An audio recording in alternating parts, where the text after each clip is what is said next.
tous, j'espère que vous allez bien. On se retrouve aujourd'hui pour le vlogmas numéro 3. C'est un vrai vlog celui-ci. On est donc lundi 27 novembre. Je démarre les vlogs. Je vous ai installé, je me suis racheté un petit pied pour vlogger.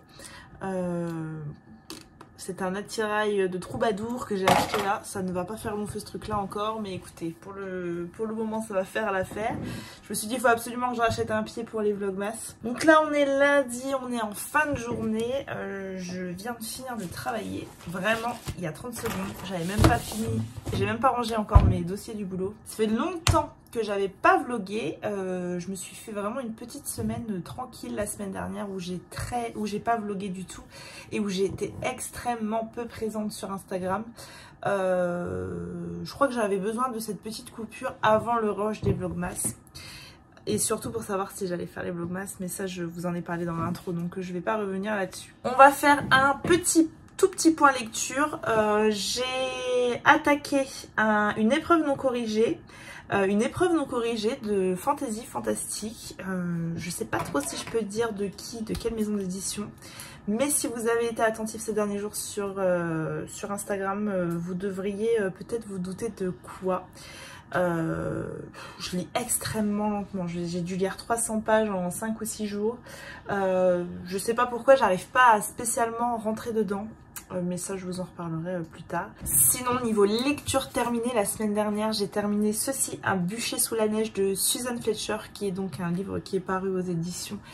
J'ai lu ce livre là, c'est l'histoire d'une femme, Corag, qui est donc une sorcière. On est dans les Highlands, on est dans les années 1690. Et en fait cette jeune femme est accusée de sorcellerie. Elle est au fond d'un cachot, d'une geôle, et un révérend va venir lui rendre visite parce qu'en fait il aimerait connaître davantage de détails sur un massacre qui a eu lieu, le massacre de Glencoe. En fait il aimerait savoir qui est le donneur d'ordre de ce massacre, parce qu'on est en pleine guerre en Écosse, on est entre les Highlands, etc. Et en fait, voilà, il aimerait savoir à qui on doit ce massacre. Et cet homme qui arrive, ce révérend Leslie, qui arrive en prison ce jour-là, arrive et voit une femme qui le dégoûte profondément, une petite vieille dame rabougrie au fond de sa cellule qui sent particulièrement mauvais. Il a vraiment un a priori avec elle quand la première fois qu'il lui rend visite. Et petit à petit, elle va lui conter sa vie. Au fur et à mesure de ses visites, elle va lui conter sa vie. Et la vie de Corag, de cette femme qu'on accuse de sorcellerie, qui va donc mourir sur le bûcher, qui est vouée à mourir sur le bûcher, va complètement transformer sa vision des choses. Et dans le même sillage, m'a emporté complètement. J'ai rarement lu une histoire aussi belle. J'ai rarement lu... Alors, il faut aimer les sujets lents. Il faut aimer la contemplation. Il faut aimer que Corag, elle vous raconte toute sa vie avant d'en venir au massacre. Qu'elle vous raconte ses premières années. Qu'elle vous raconte sa vie avec sa mère. Qu'elle vous raconte le jour où elle a dû fuir précipitamment à un endroit. Parce qu'elle vous raconte tout ça avec beaucoup de lenteur, beaucoup de détails. Mais ça me met des frissons à chaque fois que je découvre un peu plus sa vie. Je suis complètement transportée par son histoire. Je suis complètement happée par ma lecture. J'imagine tout en fait, tout ce qu'elle me décrit. C'est une sorcière, entre guillemets, c'est une guérisseuse presque, j'ai envie de dire. Voilà, elle connaît les plantes, elle soigne, etc. Voilà, je sentais l'odeur de ces fleurs qu'elle allait cueillir. J'ai ressenti ce livre au plus profond de mon cœur. Je peux vous promettre que c'est assez rare que je me sens aussi immergée dans un livre. Et j'ai passé un excellent moment. L'histoire, elle m'a... Il y a des coups de cœur et parfois il y a encore plus que des coups de cœur. Et je pense qu'un bûcher sous la neige, c'est encore plus qu'un coup de cœur parce que c'est un livre qui va me marquer éternellement. Cette femme, elle a eu vraiment une vie incroyable et j'ai absolument tout aimé. J'ai mis longtemps à le lire, ce livre-là. J'ai mis longtemps par choix. Parce qu'en fait, tout ce que je lisais, j'avais pas envie que ça se termine. Vraiment, j'avais pas... Autant il y a des livres que j'aime vraiment énormément et que j'ai lu toujours rapidement parce que je lis vite. Là, j'ai voulu prendre mon temps, j'ai relu des passages, je m'arrêtais, je prenais des notes, je notais des phrases, vraiment, j'ai adoré ma lecture. Si vous aimez le nature writing, si vous aimez les histoires un petit peu de sorcières, de ces femmes qu'on a accusées pour rien, si vous aimez ces histoires de guerre avec ces massacres, elle raconte l'horreur mais avec une poésie incroyable. Il faut lire Un bûcher sous la neige de Suzanne Fletcher. Je remercie encore Aurélie si tu passes par là pour m'avoir offert ce livre qui est en fait depuis très longtemps sur ma wishlist, depuis vraiment très longtemps même sur ma wishlist. Et en fait, je sais pas pourquoi, il y a des livres comme ça où je les veux et en même temps j'en attendais tellement, j'en attendais énormément de ce livre-là parce qu'en fait si ça ne l'avait pas fait, j'aurais été énormément déçue. Et là la magie a eu lieu en fait, voilà. Encore merci Aurélie si tu passes par là, tu m'as offert un des plus beaux romans de ma bibliothèque. Voilà, c'est tout ce que j'avais à vous dire pour ouvrir ce petit vlog. Là, celui-ci sera sur plusieurs jours puisque j'attaque une nouvelle semaine, que je pense vous diffuser ce vlog-là en fin de semaine. Donc voilà, je vous reprendrai demain. J'ai fait des petites réceptions, mais là, je vous dis, on est déjà en fin de journée. J'ai encore 1 million de choses à faire. J'ai pas trop le temps, donc je vous reprendrai demain pour vous ouvrir mes réceptions avec vous.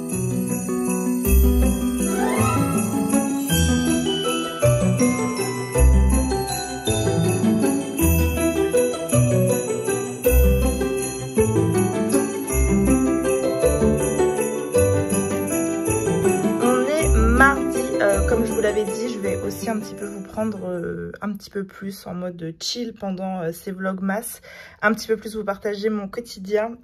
Aujourd'hui, j'ai pas trop de travail. Ça tombe bien parce que ce matin, je ne vais pas travailler, enfin pas beaucoup du moins. Je vais aller refaire mes ongles là, j'ai rendez-vous à 9h30. Et puis après, je dois aller faire une petite course pour le calendrier de l'Avent des garçons. Il me manque encore des petits trucs à mettre dans leur calendrier de l'Avent. Je vous montrerai dans ce vlog ou dans celui d'après ce que je vais mettre dans le calendrier de l'Avent. Et après, j'aimerais aller au sport. Donc voilà. Et puis, je dois appeler la banque. Je sais pas combien de temps ça va me prendre non plus cette histoire. Donc voilà, ce matin, on fait les ongles. On va au sport, il fait froid dehors, je vais aller courir à la salle. Et voilà, je vous ramène.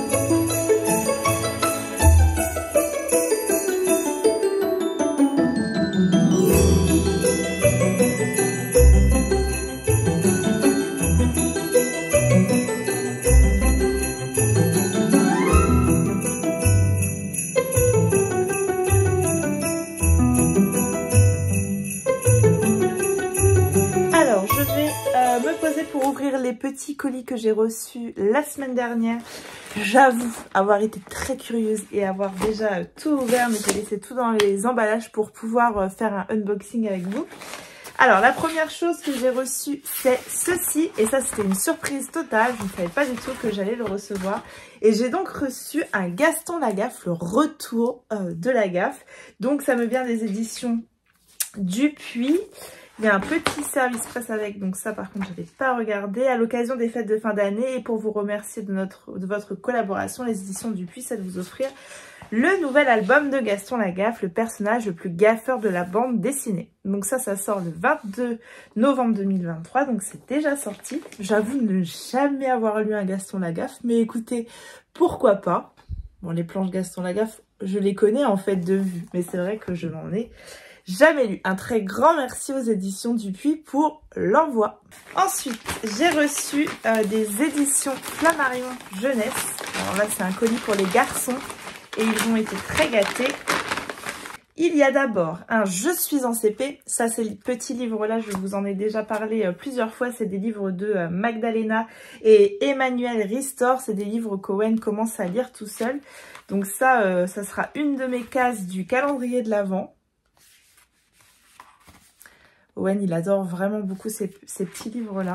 Pour Nono, il y a celui-ci, l'atelier secret du Père Noël. Bienvenue dans l'atelier secret du Père Noël. C'est ici que nous retapons les jouets. Nous les nettoyons, nous les rafistolons, pardon, et nous les offrons à d'autres enfants. Les albums de Noël, on est très fans ici, on a une très chouette bibliothèque. Je pense que d'ailleurs je vais vous enregistrer un vlogmas spécial livre de Noël pour enfants parce qu'ici on est vraiment très fans des albums de Noël. Et ensuite j'ai pris un grand classique du Père Castor en fait, mais qu'on ne connaît pas du tout, que je n'ai jamais lu aux garçons. Il s'agit donc de Roule Galette. C'est un livre que je connais de visu depuis longtemps, mais c'est vrai que on l'a jamais découvert avec les garçons. Donc ça, ce sera plutôt pour début janvier. Ça sera également une de mes cases du calendrier de l'Avent. Et à la fin, là, on a des petits stickers, mais je déballe rien, je laisserai les garçons le plaisir de le faire. Un très grand merci aux éditions Flammarion pour l'envoi. Et ensuite, j'ai reçu un colis absolument dinguissime. Et là, je suis trop contente parce qu'en fait, j'ai vu Hachette. Et je me suis dit, oh, qu'est-ce que c'est que ce colis chez Hachette? Et j'étais trop contente de son contenu absolument incroyable. Il s'agit donc du dernier tome édité de la saga des vilains. Et là, c'est un tome avec Hadès que j'adore. Hadès. J'adore Hercule, je crois que je vous l'ai déjà dit. Donc là, c'est les Flammes du Destin. Donc c'est de Serena Valentino. Donc ça, c'est le tout dernier tome. Du coup, je ne sais pas, c'est le 8e peut-être. Ah non, ça doit être le 10e. Puisqu'il me semblerait qu'il y a déjà tout ça de sortie avant. Donc le 10e. Du coup, je sais pas trop si ça va me spoiler tout ce que j'ai pas lu entre temps. J'en sais rien, puisque c'est quand même quelque chose à... C'est quand même une saga à lire dans l'ordre pour moi. Donc je vais me renseigner davantage. Donc voilà, j'ai reçu en tout cas Les Flammes du Destin de Serena Valentino. Dans ce colis, j'avais des marque-pages à colorier. Je les ai pas ouverts, mais je vais les ouvrir tout de suite. Ils m'ont l'air trop chouettes. Donc, je crois que ouais, c'est tous les Disney. Hein. Ça, je sens que je vais m'en faire piquer certains à colorier. Et dans le colis, j'avais également un autre livre que je lorgnais depuis cet été. Il s'agit de Recettes de la mythologie grecque. 40 recettes inspirées par les plus grands mythes. Il me faisait tellement envie ce livre de recettes parce que je me dis que ça fait tellement longtemps que j'ai pas fait un réel de cuisine. Je n'ai plus aucune excuse. Il va falloir que je fasse un réel de cuisine avec des recettes qui donnent trop envie, je trouve, dedans. La dernière fois que je suis allée en librairie, je l'ai feuilleté. Et je me suis dit, ça m'a l'air tellement bon tout ça. Moi, dans la vie, la bouffe, c'est une passion. Donc, voilà. Voilà pour le trop chouette colis ambassadeur Hachette Hiro. Je suis trop contente de cette réception et je remercie grandement Hachette pour l'envoi. Voilà. Sur ce, je vais retourner travailler. Là, cette fois-ci, j'ai du travail pour cet après-midi. Et puis, je vous reprendrai demain.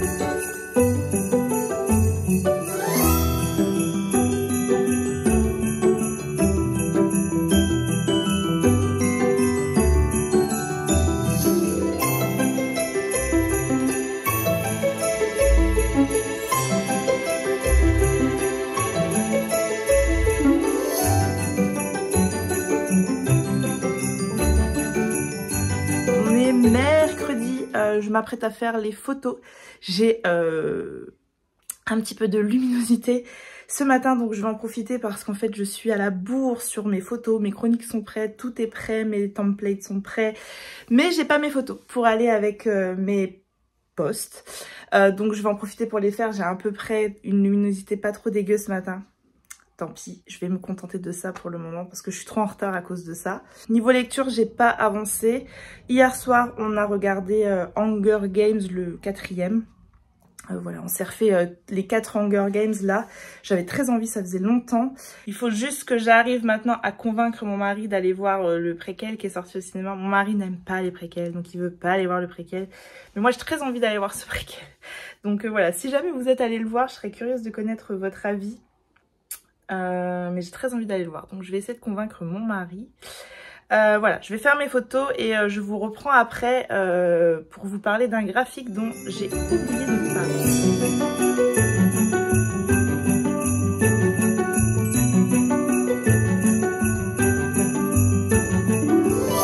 Je viens de faire un petit thé de ma thé box d'automne. C'est un thé à la noisette, un thé noir. il sent très bon. En tout cas, celui-ci, je l'aime beaucoup. J'ai oublié de vous parler de ceci que j'ai lu. Un graphique qui est adapté d'un roman de Virginie Grimaldi, Et que ne durent que les moments doux. Qui était sorti il y a 2-3 ans, il me semble.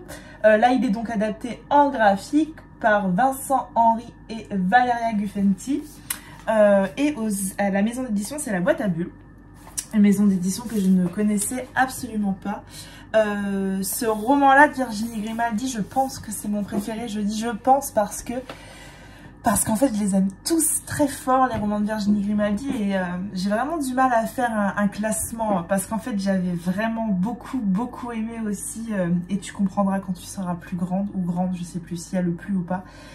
J'avais adoré ces 2 romans-là.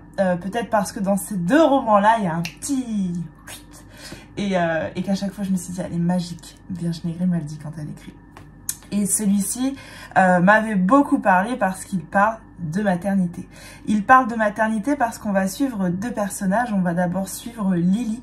Lily, c'est une toute jeune femme qui est enceinte, tout va bien, sauf que elle accouche prématurément et que personne n'est prêt à accoucher à 7 mois, à vivre les premiers mois de ses enfants, voir son enfant dans un bocal avec des fils et d'avoir cette peur constante de perdre son enfant un peu plus fort que les autres, on va dire, parce que on va pas se mentir, de l'instant où on devient maman, je crois que c'est une peur viscérale en chacune de nous. Mais voilà, il y a cette prématurité, il y a tout ce chamboulement. Vivre aussi dans un service prématuré, c'est avoir ses angoisses, mais aussi voir les autres. Perdre leurs enfants, voir les autres avoir des enfants qui vont devenir handicapés. Enfin bref, tout ça c'est relaté dans ce roman-là de Virginie Grimaldi. Et on va suivre également une autre maman qui s'appelle Élise. Et elle, Élise, c'est une maman à la retraite depuis très peu de temps. Voilà, ses enfants sont grands et son dernier garçon vient de quitter la maison pour s'installer dans un appartement. Alors sa fille, elle vit à Londres et puis son fils, il vit maintenant à 600 km d'elle. Et en fait, la question de ce roman-là, c'est... Enfin, la partie sur Élise, c'est... Voilà, on a donné toute sa vie pour nos enfants, on a passé un temps incroyable à s'occuper d'eux et du jour au lendemain, eh bien, il n'y a plus rien, il y a un vide en fait, parce qu'ils ne sont plus là. Évidemment, c'est un roman qui m'avait beaucoup touchée et de par le parcours de Lily, cette maman qui a un enfant prématuré. Alors, je remercie la vie, mais j'ai pas eu à vivre ça, mais moi j'ai eu à vivre autre chose qui est compliqué aussi. J'ai eu mon premier garçon par... une fécondation in vitro et je sais qu'il y avait toute une grande tirade qui m'avait tellement enfin je crois que mon cœur avait arrêté de battre au moment où j'avais lu cette grande tirade dans le roman de Virginie Grimaldi. Elle parle tellement bien de la maternité avec beaucoup d'émotion et beaucoup de cœur. Bref, voilà pour le roman. Là je vais vous parler de l'adaptation graphique que je trouve extrêmement réussie, que je trouve extrêmement belle. J'ai eu beaucoup d'émotions en relisant ce graphique. J'ai eu les larmes aux yeux à de nombreuses reprises. Je me suis replongée en fait dans le roman de Virginie Grimaldi grâce à cette adaptation et c'est toujours aussi magique de lire du Virginie Grimaldi, de là pour la première fois la lire autrement, la lire en BD et c'était vraiment chouette. Je vous recommande le roman évidemment et le graphique également parce que je trouve qu'il est réussi et qu'il rend vraiment bien hommage à ce roman qui est un des meilleurs romans qui parle de maternité pour moi. Et voilà, les dessins sont vraiment chouettes. Enfin, ouais, un sans faute pour les moments doux chez la Boîte à Bulles. Voilà, on a eu une petite éclaircie aujourd'hui. J'en ai profité pour faire quelques photos ce matin. J'ai trouvé... je galère. En fait, je suis très en retard sur mes publications Instagram. Non pas parce que mes chroniques ne sont pas écrites, etc. Parce que je suis à jour sur mes chroniques. Depuis quelques temps, j'arrive à vraiment avoir une organisation où je suis à jour. Mais je galère à faire mes photos. Je galère à faire mes photos parce que j'ai une fenêtre de tir pour la luminosité qui est très courte et que si ce jour-là, en plus de ça, il fait moche, ben, je peux pas faire mes photos. Donc voilà, là j'en ai profité. J'ai fait quelques photos. Là on est mercredi, c'est ma journée tunnel, je l'appelle. Parce que voilà, le mercredi après-midi, en fait, je ne passe que mon temps à emmener mes enfants d'un point A à un point B pour leur activité sportive, pour la mienne. Donc... voilà, le mercredi après-midi, je n'existe plus pour le reste du monde. Sur ce, je vais clôturer ce troisième vlogmas ici. J'espère qu'il vous a plu, j'espère que vous avez passé un bon moment avec moi. N'hésitez pas, comme toujours, à prendre le temps de liker, de commenter, c'est très important pour moi. Et puis moi, je vous retrouve demain pour un nouveau vlogmas. Je vous fais des bisous, à demain, bye.